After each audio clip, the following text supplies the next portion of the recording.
Hey, everybody, it's me, Ken Heckenlively, with Twice as Lively.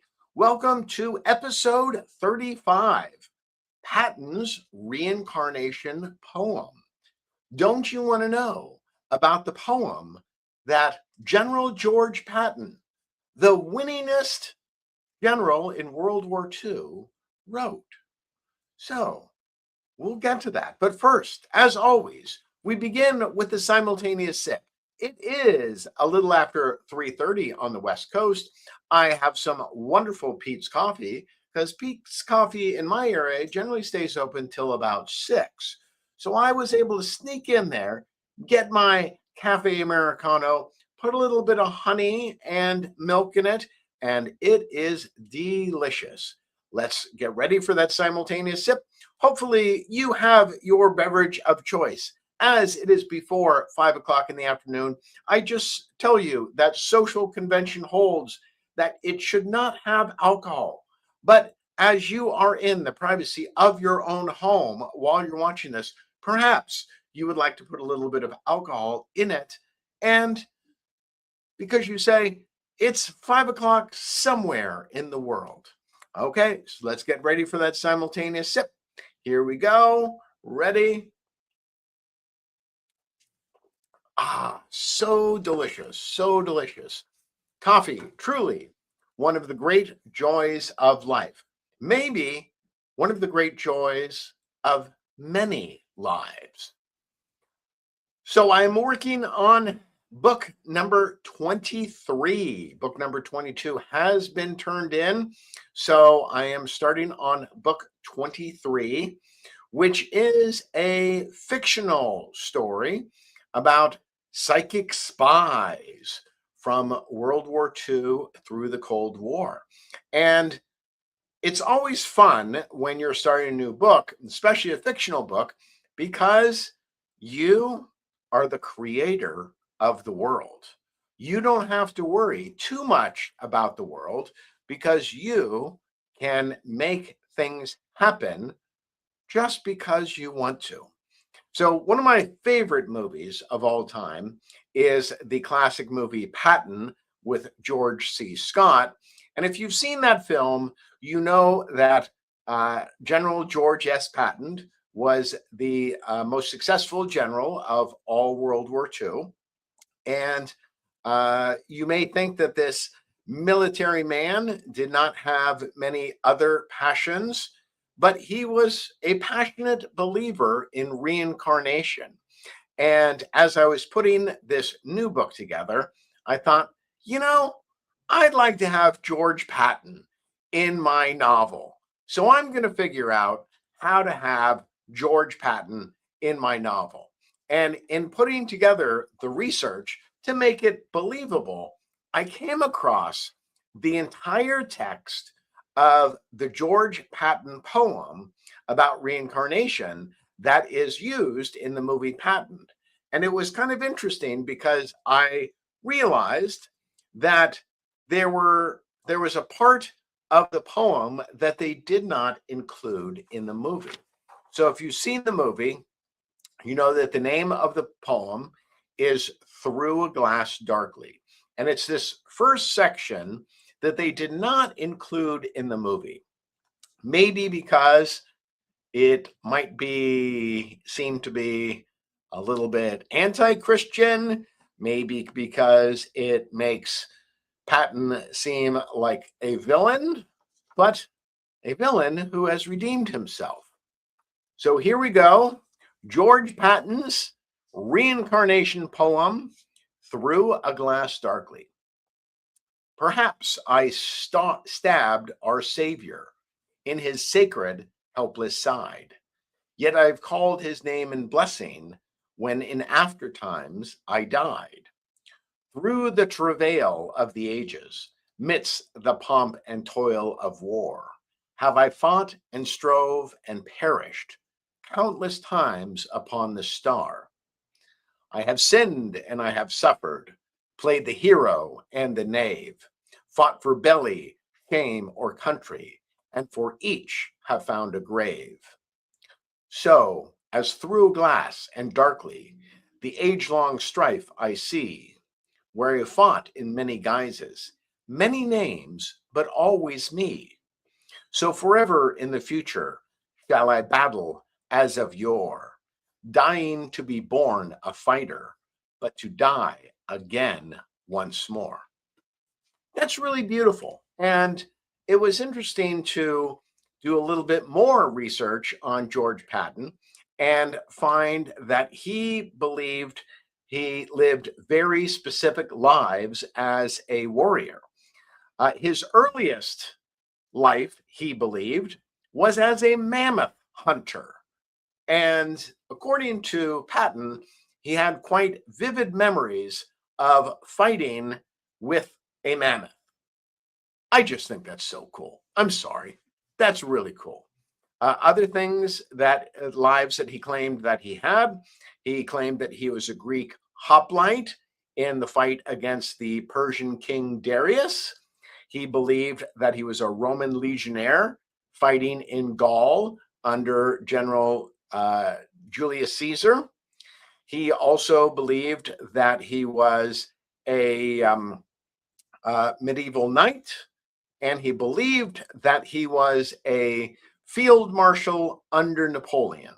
In fact, one British general, I believe it was General Alexander, said to Patton at one point during World War II, "You would have been a great field marshal under Napoleon." To which Patton replied, "But I did." I just kind of love that about Patton. Patton was a weird character. And if you know anything about writing good fiction, you really need weird characters. You can't just have normal people in a book. So as I'm writing that Patton section, I'm really having fun with this contradiction between Patton as a blood and guts warrior and also a very spiritual man. So it got me thinking about my beliefs about reincarnation. Now, as a Catholic, we really don't talk much about reincarnation, but I do have to tell you that I have had some experiences which lead me to believe that I might be reincarnated.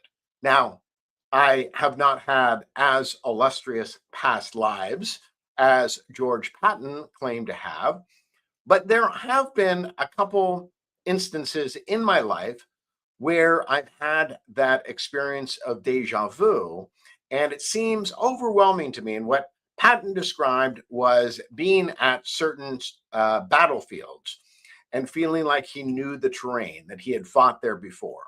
So I'm just going to go over a couple things which seem to be deja vu experiences with me and make me think that the traditional Christian view of one life and you're done may not be the whole story. So when I was in college, it was the final years of the Cold War, and President Reagan was engaged in a struggle with the former Soviet Union. And I remember him always using the example of the fact that the European armies did not properly arm themselves against the growing Nazi menace. And so Reagan's kind of justification for a nuclear arms and conventional arms buildup was we had to match the Soviets. He actually believed something a little bit different, which was that if we engaged in an arms buildup, the Soviet Union would have to do the same, but they were not economically strong, so it would break them.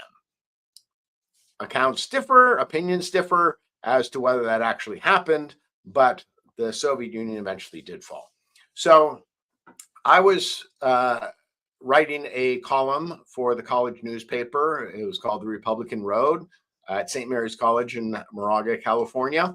And one of my really good friends was wrote an opposing column, which took the Democratic position. We were very good friends. And I remember one night, there was a local bar called The Barn. And, we were talking about these two very different perspectives. And I started talking about the French soldiers who were on the Maginot Line and were preparing to defend themselves against the expected German assault. And I started talking about how quickly the Germans overran the French defenses. And I found myself almost crying about it. And I was thinking to myself, this is weird because I've never been to France. At that time, I'd never been to France. And it really seemed like I was recalling what it was like. And I had a very specific set of thoughts about how I died. What what I was doing as I was talking to this friend of mine about the French forces being overwhelmed is, in my mind's eye, I seemed to see some water in front of me, and thinking that the Germans were on the other side. And I had this sense that while I was looking at the Germans, they somehow surprised us from behind, and that's how I died.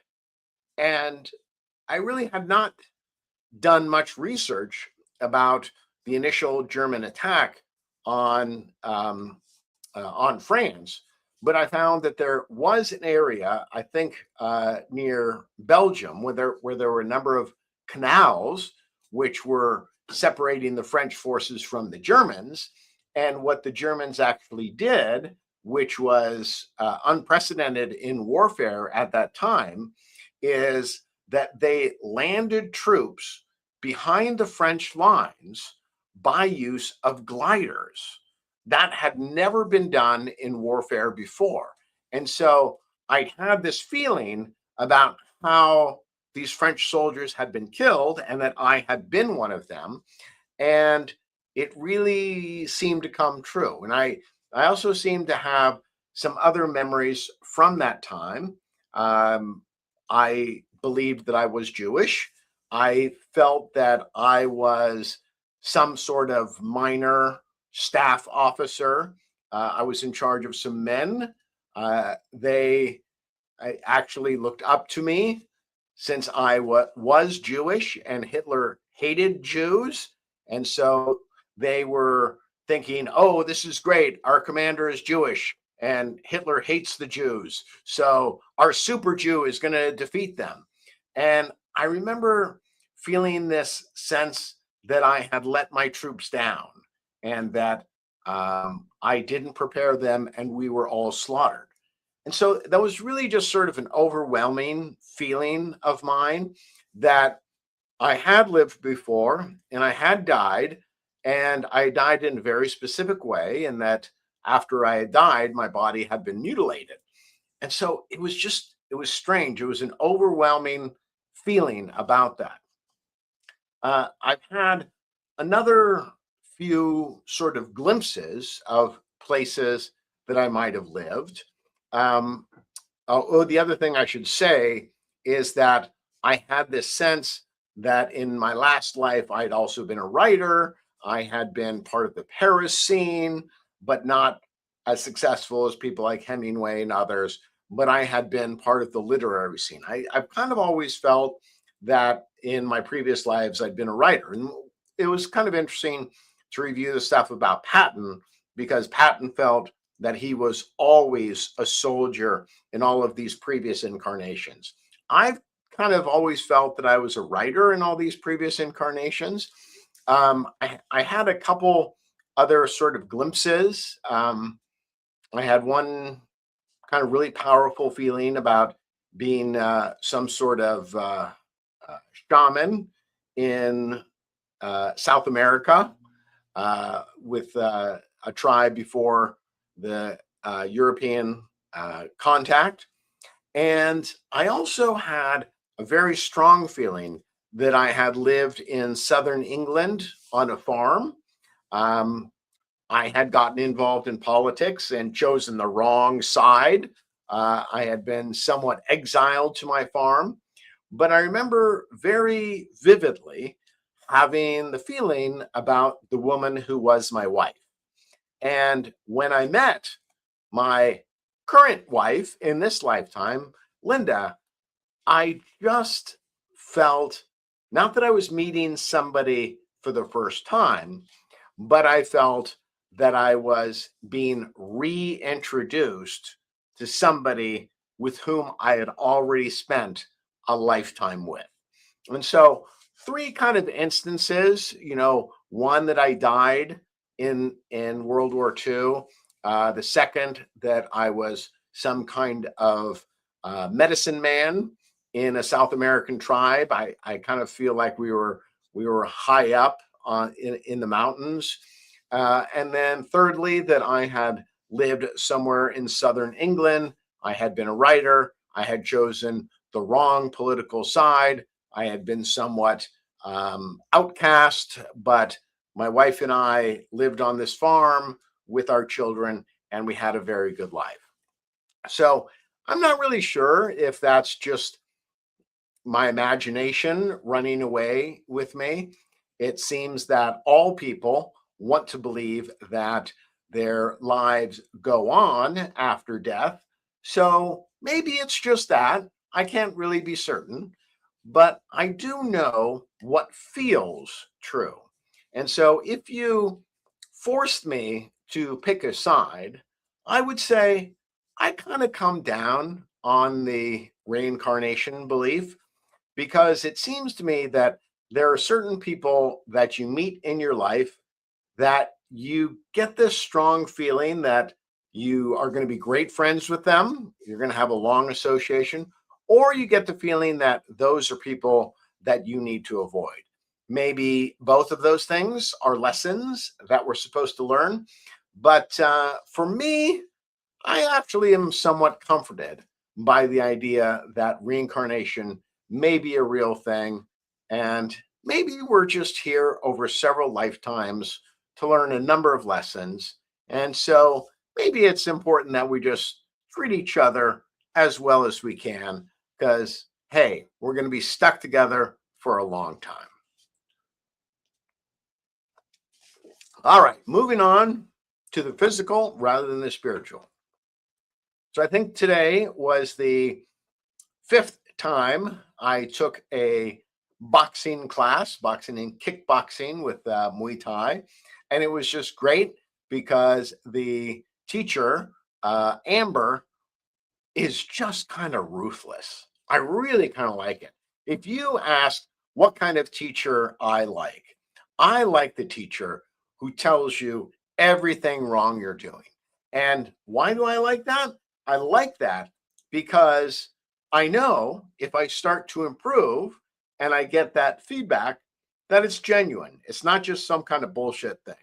So, what was I really learning today? What's the lesson that Kent was learning in today's 2-hour session? Well, first of all, I don't defend myself enough. So, usually when you're going in and you're fighting and you're close to somebody, you should have your hands kind of close up. As you move away from them, your hands can come down a little bit. But as you move close, the hand should go up. As you move farther away, they should come down. Far too many times, I was dropping my hands. I was dropping my defenses. And so Amber just was, drilling down on that. And she said, Kent, you got to keep your hands up. Otherwise, I'm going to start giving you negative reinforcement. I said, oh, that's great. Yeah, feel free to give me negative reinforcement, meaning hit me upside the head if I'm not defending myself, because I'd much rather have a teacher hit me upside the head than actually be in a fight and not defend myself.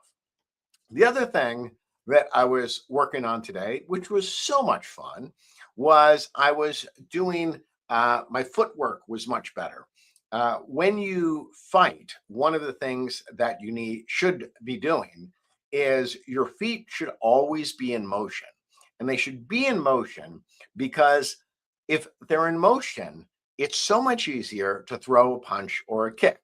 So those are two things that I'm working on in my Muay Thai boxing class and my sessions. So whatever new thing you're doing, it's really so satisfying to start getting better at it. And I think one of the things that people do not do well as they age, one of the mistakes that they make as they age, is they don't want to put themselves in situations where they feel stupid, where they're not doing it perfectly. I think the key to staying young is trying to do things that scare you, do things that you suck at, and get better at it. So, my advice for all of us who are getting older is continue and accelerate doing those things that scare you, because it's only by doing those things that scare you, doing those things that you struggle with, that you are going to make significant progress. So, moving on, I always like to have a little news from the world of science. One of the best places that I think you can learn about what's going on in science is this website called Science Daily.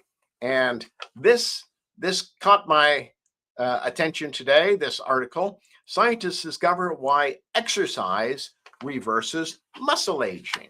Okay, so we're all getting older and hopefully we're getting better. And the key is, how can we age in the best way possible? And so one of the things that scientists have known is that exercise and specifically weightlifting seem to be so good with aging, helping you healthy age. So I just wanted to read a little bit from this Science Daily article, make you think about what you're doing for your own health. Scientists have uncovered a key reason why exercise is so effective at helping older muscles stay strong. A new study from Duke and US Medical School shows that physical activity can restore the natural repair systems that weaken with age, helping muscles recover and maintain function later in life.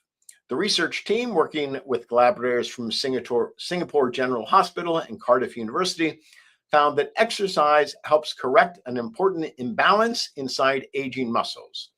The findings, published in the Proceedings of the National Academy of Sciences, PNAS, which is a prestigious organization, provide new insight into the biological mechanisms behind muscle aging and could eventually lead to new approaches for preventing age-related muscle loss.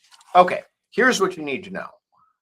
You don't need new strategies. You just need to exercise the current strategies, which is work out, run, bike, lift weights, do boxing, do yoga, all these sorts of things. Move your body.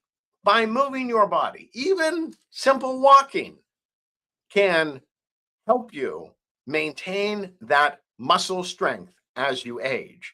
And it really is muscle strength which determines how well you age. And supposedly even is important for maintaining your cognitive skills as you age. As one person told my wife, I've never seen a person with muscles have dementia. Now, I don't know if that's true, but it does seem like a pretty good rule to follow. So, if you want to stay vital as you age, I encourage you, exercise and exercise hard. The final story for today comes from the world of politics. And sadly, it's about a person who's just too old and should probably give it up.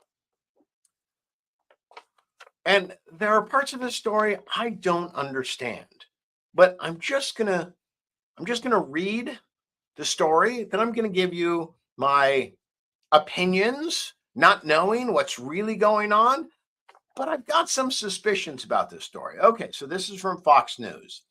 McConnell's wife, Elaine Chao, saw no need for immediate return from China as former GOP leader hospitalized. So you may not know this, but Senate Majority Leader Mitch McConnell is married to a significantly younger woman named Elaine Chao, who actually has quite a record in politics. I believe she was Secretary of Transportation during Reagan's term, and she's done a number of other things. But it's also interesting because she comes from a Taiwanese family, which is involved in shipbuilding and also has a number of philanthropic organizations that are run in conjunction with China, leading some people to question whether Elaine Chao is properly loyal to the United States or if she might have some divided loyalties. So let me just read from this Fox News article. Though his condition remains a mystery as rumors swirl, a spokesperson for Chao told Fox News Digital that it was not grave enough for her to cancel the trip.